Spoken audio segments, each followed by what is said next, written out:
তো চ্যাম্পিয়ন্স ট্রফির প্রথম ম্যাচে নিউজিল্যান্ড পাকিস্তানকে 60 রানে পরাজিত করেছে, যেটাকে শুদ্ধ বাংলায় বলে হাম্পু দেওয়া। নিউজিল্যান্ডের হয়ে প্রথমে ব্যাট করে নিউজিল্যান্ড 320 রান করে পাকিস্তানের ফ্ল্যাট পিচ।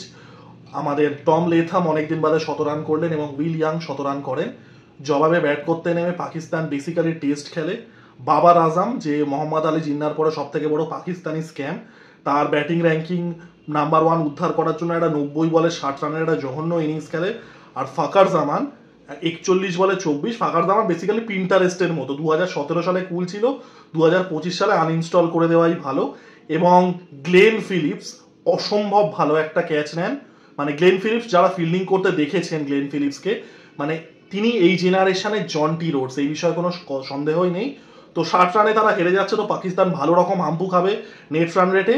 এবং পরের ম্যাচে বাংলাদেশ বনাম ভারতবর্ষ, তো দেখা যাক সেটা কি হয়। জয় হিন্দ।